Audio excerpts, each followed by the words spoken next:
so honored. What is this? So what? Playing? I'm not. It's Oh, so what? that is it was Miles and John Coltrane. I think the song's So What, right? I can tell you.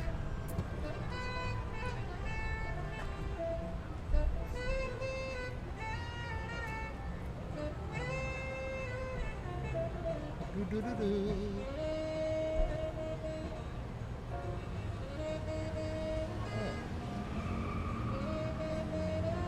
You know, you named it already. Hey, it's I hang out with you all the time. And so what?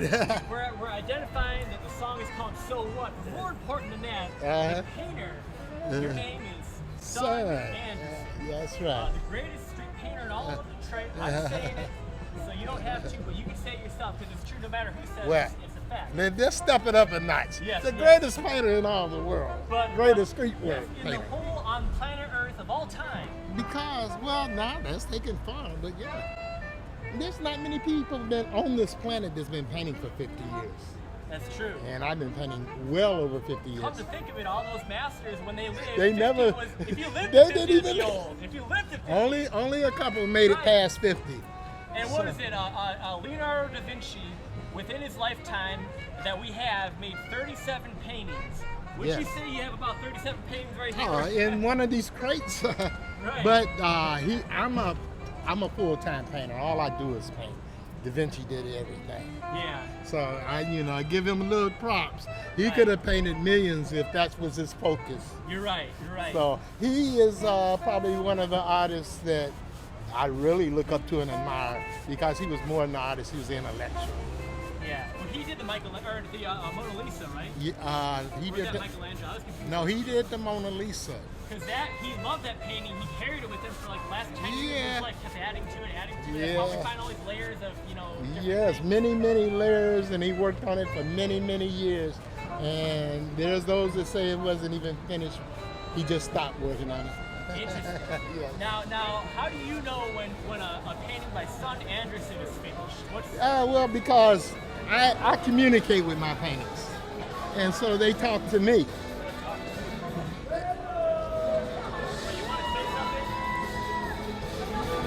Well, the fact, they communicate to me, so they tell me when they're done. I don't have to. I just know. They'll say stop. They'll say, oh, look at me. Or they'll say, oh, I'm working. Yeah. And so that's why I like working on multiple paintings, so I don't just get stuck on that one painting. Right. And I really have a chance to look at it as it progresses. Right. So that's my method, and that's how I know. Well, are you at all? Another person that did that was I always get his name wrong. He's got that weird French name, Basquiat. Michel Basquiat. Basquiat. He would have a bunch of half-done artworks, leaning against the wall, on the floor, every which way on a canvas, on an easel. Yes. And he'd work a little bit. This would work a little. That's a very good creative process and way to work and to approach paintings, especially if you're trying to produce a large body of work. You can't be piddling around with no one painting. Okay. Yeah. And so, the more paintings you paint, just the better you're gonna get. It's just a natural progress. Right. And so I can give you all the paint supplies in the world and tell you to paint me one masterpiece, and I can give it to the other person and tell them to paint me many paintings. That's gonna be the person that gets me that masterpiece. Right. That one that paints many paintings. That other person gonna be on that one painting forever. And it'll never be a masterpiece because they don't know enough about painting. They haven't painted enough. That's right. So, it's sort of that joke, Bruce Lee said, he's like, I'd rather fight the guy who knows 10,000 kicks one way than, what is it? Practice 10,000 kicks once than the guy who practiced one kick 10,000 times. But, jack of all trades, master of none. The other half of that is though oftentimes better than master of one. If you've done a lot, there's something to say for that. Yeah. It's something to say just about being an active painter. Yeah. And producing work, and just you learning the magic and the secrets of painting. Yes. So that comes through experience.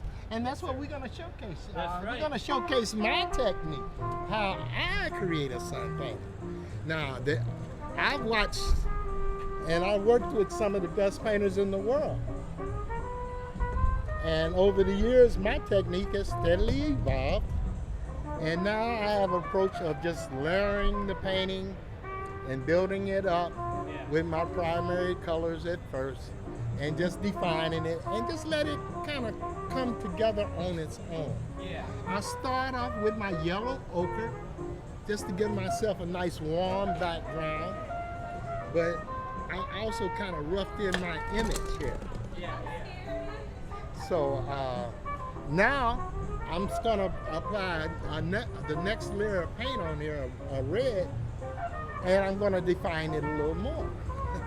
And so by the time I get to the blue, it should really take shape and form as you can at least see what the image is gonna be. And then there I have something to work with, something to paint. It almost sounds like a sculpture. You know, a sculpture, you're chipping away a little bit, but with your painting, you're adding a little bit. Well, a good painter loves sculpture because it is. If you can imagine yourself chipping away at this paint, visually, you're not. But if you can do it in your mind and your imagination, you're going to have a very strong painting. Good paintings really factor the same energy as good sculptures. The same qualities, composition, definition, light, all of those things are the same qualities you need in a good painting. Beautiful. And we're about to see one of those today. Yeah, well, right now, right this second. In the spirit of jazz. Yes, I forgot to mention, right now in Detroit, we're in Detroit right now, we're in Greektown, in your famous haunt here on Monroe Street. Come visit Mr. Sunn Anderson in Greektown in Detroit. But today also in the city is the Detroit Jazz Festival. That's right. I don't know how many years it's been going on. I can't even tell you how long I've been coming to it, ever since the beginning, probably over 30 years, I imagine. And the thing is, you're not a fair weather fan. Oh, no. You come any week. I come, I participate. I've done projects for the Jazz Festival, and although I'm out here now doing my own thing, I'm still capturing and representing that spirit.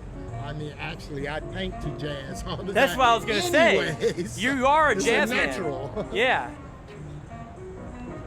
So, I'm gonna get the paint. Yes, sir. I'll let you focus on that.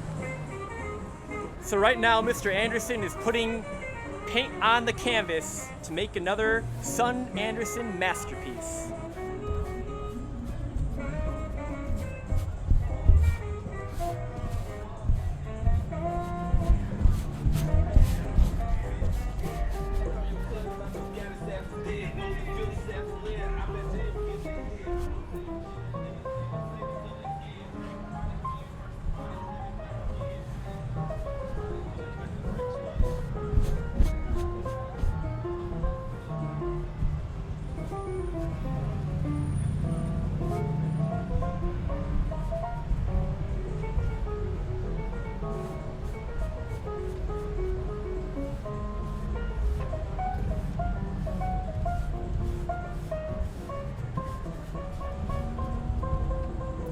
The music helps my paintbrush just dance across this canvas.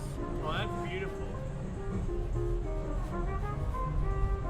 And hopefully feel some of that same energy as she was feeling when she was playing. Or maybe capture some of that energy that you may have as the viewer at one of her shows.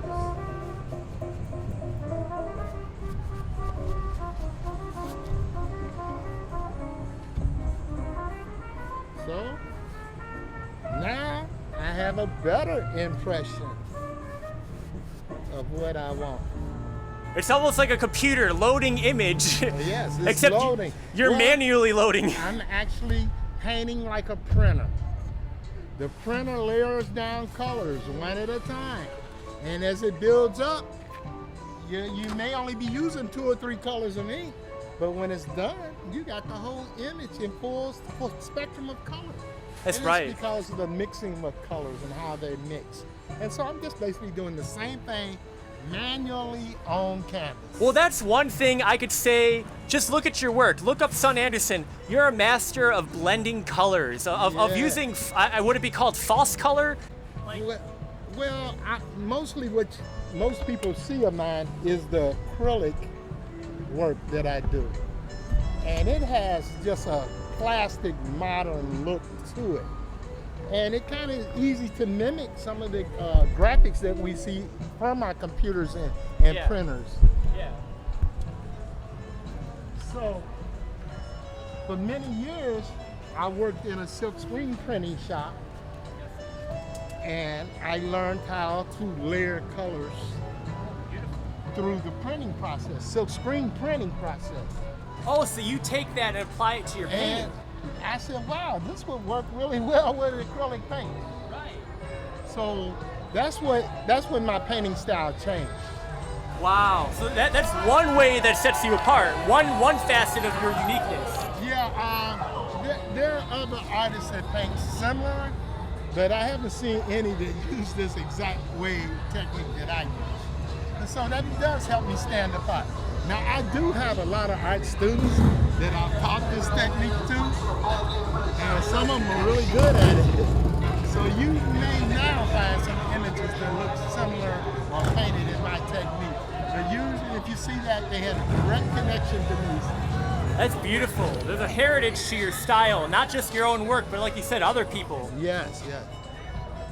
And I would assume maybe some of them have become teachers in their own right. Well, some of them are teachers. Some of them are very famous Detroit artists that are very well known right at this moment, doing their own thing. That's beautiful.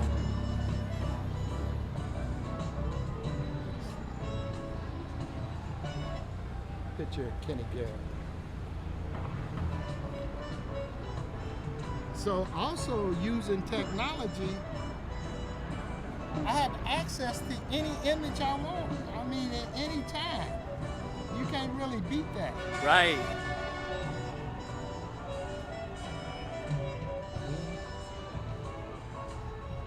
So I'll take full advantage of that. Absolutely. So now I'm gonna go in and put the red down on the Kenny Garrett paint. Again, you might notice I'm working with a really big brush. Yeah, I noticed that. It's not like a typical skinny, traditional paintbrush you imagine. Like I say, I study all the artists. Bob Ross is most famous for working with a big paintbrush. Oh, I didn't know that. I never noticed that. And it helps you to be loose and very spontaneous and not worried about all the little fine details. And it enables you to work very quickly. How else do you think Bob Ross could do those paintings in 30 minutes? More surface area. Yeah, he would cover more area quickly, and it blends together very nicely, and the colors come together very nicely. So we always like to start with a big brush, and we work our way down. By the time I'm to a small, tiny brush, I'm signing the paint. Man, that's beautiful. And like you said, you use technology to help get reference images for what you're painting. Well, like I said, I've been doing this all my life. So there was times I could only paint images from books or magazines that I found, laying around. Or I could make a journey to the library. And I'm even before the era of copy machines, okay? Man. So, what'd you do then? You sketched it. You sat there in the library, or if you was able to check out the book, you could check it out, and you could do it that way. Again, that was practice that you put in that shaped you as an artist, I would assume. Well, I use that same knowledge now when I'm researching images on the internet. I'm able to do it super fast, and I know exactly what I'm looking for. Absolutely. So,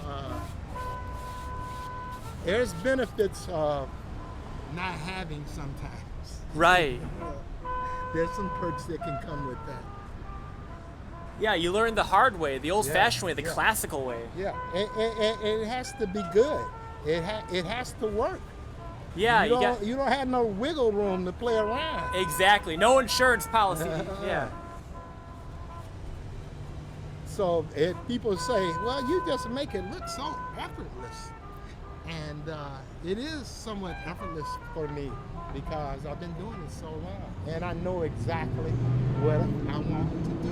And I let the paint speak for itself. Right. So we have this communication. Right. Back and forth. So it tells me, you know. Now this is jazz painting, so maybe you have a little wiggle room within your own style, I guess, within your own taste. I have a lot of wiggle room in all the paintings that I do, actually. But jazz is just so much more fun because when you look at a jazz painting, especially if you put it in a music room near your speaker, it actually comes to life and looks like that person is there performing right in front of you. So I really enjoy all types of paintings. Sports paintings, I'm able to show action. Jazz painting, I'm actually trying to capture sound. Man. With paint. Visualizing sound. With paint. Now, What's that? It's called synesthesia, when you combine senses. Synesthesia. Okay. Well, see, I always learn so much when I'm around you, Ryan. So your work has a synesthetic quality. There you go. It has a synesthetic aesthetic. Look, we're gonna have to write that down. Right? Yeah, I'll send it to you. Sunn Anderson's paintings have a synesthetic aesthetic. So look how fast I was able to block in this image. And it looks good on its own, just as an abstract painting. Yeah, I'm starting to see that form. A lot of folks don't know or don't think of me as an abstract painter. But I'm actually an extremely abstract painter with a touch of realism thrown in. So sometimes the realism seems to dominate because people can recognize the image. But once they get past the image, they see this total abstract. So now what we got to do is just kind of let these dry for a little bit, so I can go to the next color. And this is why I like working on multiple paintings In batches. Right. Because I don't have the patience to sit back and wait on a painting to dry. Right. Before I can go to the next layer. Yeah. But we're going to take a little exception and a little break right now. Okay. And prepare the next colors. And then we'll go ahead and once we apply this blue, you should really be able to see the image quite clearly. All right, so we're going to leave and come back then. Thank you, Ryan. That was a good segment, huh? Yeah. Yeah, it's so smooth.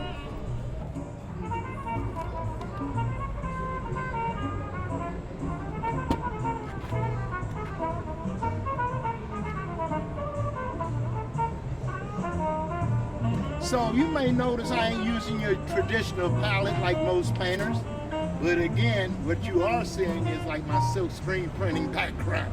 Yeah. One color at a time, and I don't care if those colors mix together, it'll give me something pretty unique.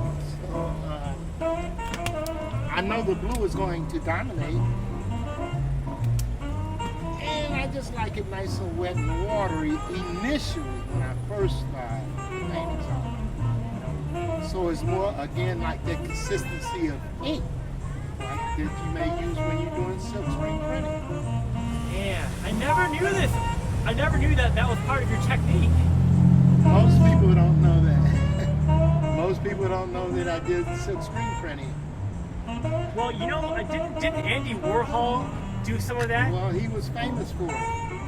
Most of Andy Warhol's techniques was silk screen printing images, and then he'd go and paint over the top, and, you know, and enhance them and do little things with it. But the majority of his work was, well, he was a photographer. So photography, silk screen printing, that all goes hand in hand. And then if you add painting to that, wow, you got Andy Warhol. Right. And did you know, because you mentioned Bass Cook, but did you know he worked directly with Andy Warhol for Yes. a little while? Yeah, toward the end, and then they had a little bit of a falling out. I forget why they had a falling out, but they did. And Probably money. yeah, it's always about money. But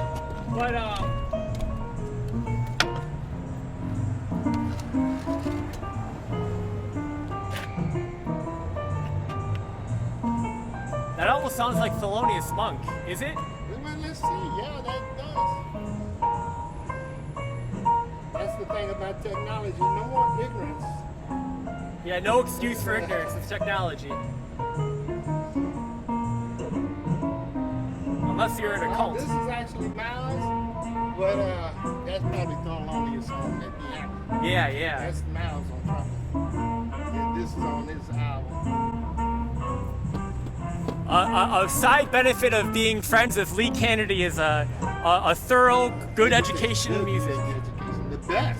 Oh my word. He's a true historian because he participated. And what better time than now to mention, you know, I always say Motown music in the D wouldn't be without Lee, but I wouldn't have met Lee without a man named Sunn Anderson introducing me. You said, hey Ryan, come over here. It's a little over 2 years ago now. Wow.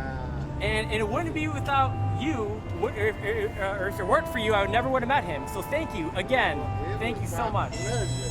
And you've done some outstanding work with him since. Well, it's all thanks to you, Mr. Anderson, and I'm eternally grateful. So thank you so much. We all work together. Yes. Keep it going.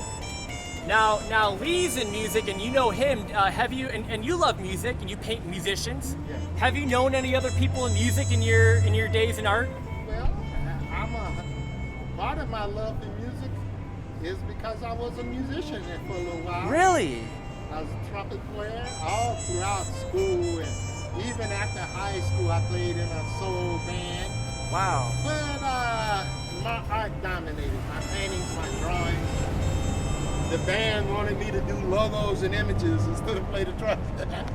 Multi-talented. That's amazing. Well, I was better at artwork. Well, no wonder you like all these horn players. Exactly. Miles is one of my idols. I can listen to him forever. But just music in general. You can't go wrong. As long as it's uplifting, it's adding to your life and ain't taking away. I think you've told me you like Coltrane as well a lot. Oh, him and Miles go hand in hand. Yeah. And I like Coltrane because he was extremely passionate. And I think of myself as being a very passionate artist. Well, here's a Coltrane question for you. I'm not sure you hear one of these things. These are all every day, but you know, something Coltrane was famous for was doing take after take after take until he got it right. That's why just in 2023, this year we're recording, they just released a new Coltrane album. Like, they're still putting out new albums. That's how much. Yeah, well, he was meticulous about that because he knew the power of it. And he was also very spiritual guy. Well, the Beatles were inspired by that, and so they would do the same thing, do take after take till they got it right. Now, how do you apply that somehow in your painting, like repetition? Well, yes. I mean, that's why I paint multiple images. Oh, there you go. You know, like I say, the more you paint, the better you're gonna get. It's just a natural process. So I do many paintings. Not every one of them is a masterpiece, but I like them just because I created them. But some of them, sometimes I get really lucky and they turn out really great. Hey, sometimes you don't want to do. Yeah. So yeah, there's a good thing about doing your work over and over and over and over. Well, here's a question. You know, it's the perennial joke about photographers. You know, someone puts out a photography book, and they've taken hundreds of thousands of photos throughout, you know, a multi-decade career, and the photo book's got like 50 images in it. You know, it's like that's the best they can come up with. Like, you know, of all the paintings you did, how many would you say are just the cream of the crop, the best you ever did? Like, could you put a number to it? There's a table over there with reproductions of my work. Oh, wow. And I guarantee you there's at least 50 or 60 images right there. That's just what I created over the last year. That are as good as anything you've ever done. Well, the paintings are always evolving. You're right. They always get getting better, or your opinion changes. You're right. I look back at some old work that I didn't care about and be like, wow. It grew on you. It was better than I thought.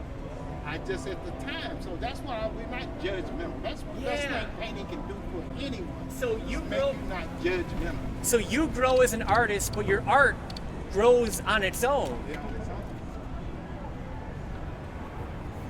artwork takes on its own life. Once you create it, it comes to life. It has its own life, and it does magical things. Like celebrities have pulled up and bought my artwork from me, which I had no idea that was about to happen. You know? Right. And or the people will talk about how the artwork has touched them or helped them. Flavor. Unexplainably airy. Tap the banner to buy now. Or people come by and say, I bought a painting from you 15 years ago. Man. And I still love it. Man. You know, that kind of stuff right there. That Holds up quality. That keeps me thinking. I love the way that's looking with that blue. See that? See how that comes together? And Yeah, the again, color pops. As an abstract piece, it's pretty strong on its own. I agree. But what will happen now, well, I'm going to do the same thing with this one. Then I'll move into like my whites, my lighter shades of colors to start defining the light on my sculpture. Yes. That's going to make it become more three-dimensional. So painting is really all about light and color. Color is light. Right. You know, so you can really control how someone views your image with your use of light. And that's one of the differences with painting and photography. Photography, you got to set up your light and work with the light that you got.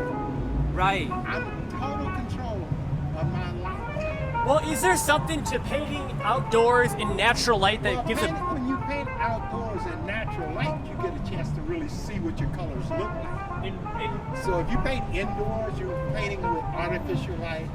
And so the images look one way, then you take it to another setting, it's going to look another way. And so outdoors, if it looks good outdoors, you got your colors good outdoors, it'll look good in any setting. Good enough for Vincent van Gogh, good enough for you. Yeah. And so outdoors and nature. So I like that connection to nature and being outdoors. You don't get that in an indoor studio. There's a time and a place for an indoor studio on certain projects, but I love that outdoors. That's my favorite. Your happy place. That's my favorite. How many people can say that their happy place is in Detroit? No. Right. Well, I'm trying to make it more a happy place for everyone. You know? Yes, the sun from Sun shines on Detroit.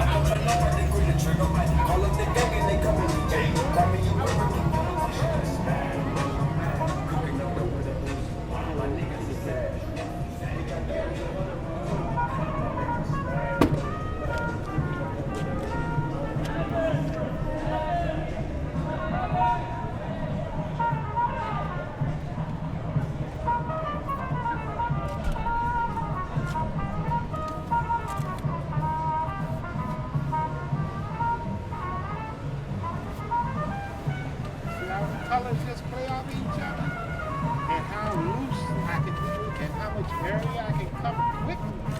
Yeah. And I can create some texture at the same time. A lot of things happening with one brush.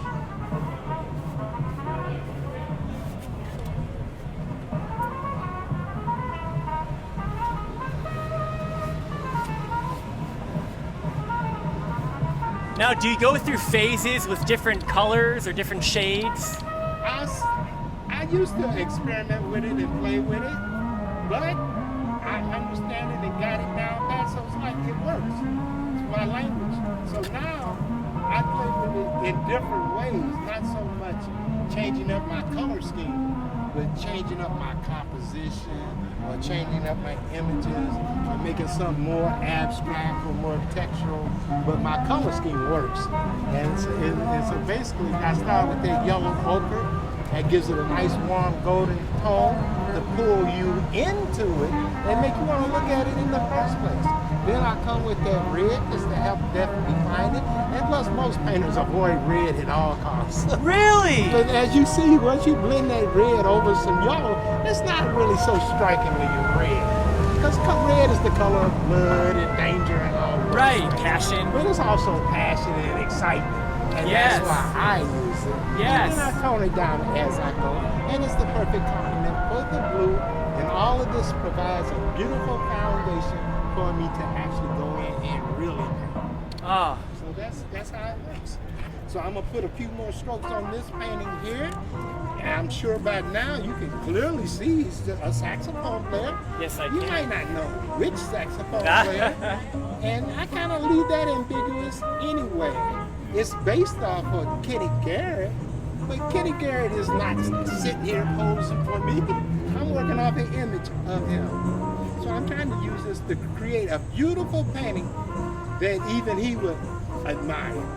You're using artistic license, but tastefully. Yes, tasteful. And I'm also documenting our history. See, young people need to know about Kenny Garrett. Right. They sampling in his music and don't even know it. So, Yeah. So that history is very important to keep alive.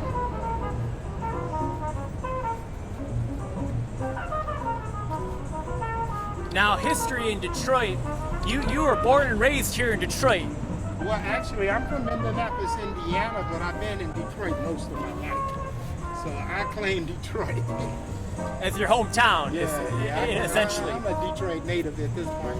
So if you look at your earliest memories, if you look at your earliest memories of the city to the present of Detroit, would you say that the city has gotten better, worse, or stayed the same? Well, I can say it was good, it got bad, it got worse, and now it's getting better. So it's kind of run the gamut then. Yeah, it is. That's what makes Detroit so unique, is that we have been through it all. But yeah, here we are, and we're getting better and better. Yes, now sir. the world is taking notice of Detroit. I'm a strong painter because I was here painting when no one was here to look at my artwork. Now I got hundreds of people looking at it every day.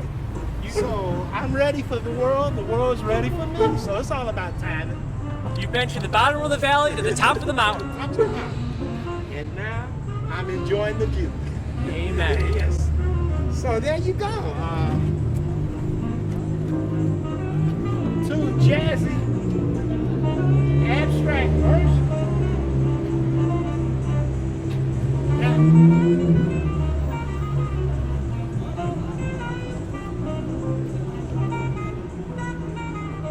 That's beautiful. And when you consider it's maybe 20 minutes a piece. And so we're gonna pause for the moment Yeah. because we have to let that blue paint dry. We're gonna see the pictures of the finished product. But in closing, thank you very much, Mr. Anderson. And how can people reach out to you and support you online? Ryan, first, thank you so much. You know you are a treasure in my life. I am at Sunn Anderson, either on Facebook or Instagram. So just reach out to me that way. You'll see samples of my work. Most of that stuff's already sold out. So let me create something just for you. And then lastly, wisdom for the folks at home. If you could leave the folks at home with a piece of wisdom. Get creative. You don't have to paint, but do something. Get up off that couch and leave that TV alone for a minute. Because when you're creative, you're doing something that's good for yourself. And it doesn't cost a dime. Amen. Thank you very much, Mr. Anderson. My pleasure. Have a great day. All right, now. Awesome. I can't wait to see that. All right. Let's get packed And up. watch, these paintings, now watch, this painting is a cool painting.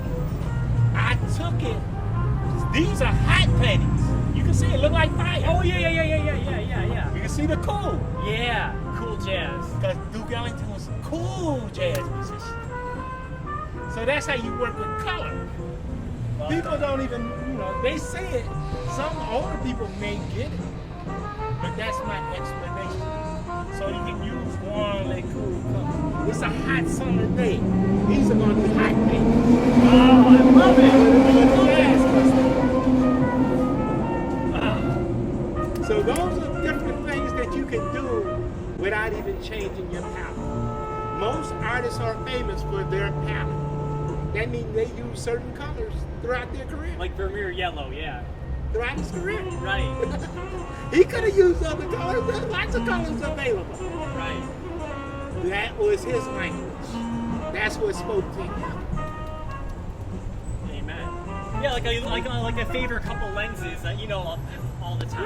Right. Like literally most of the summer I shot with 2 lenses most of the time. 2 lenses. Because you know them. You know what Yeah. they're gonna do.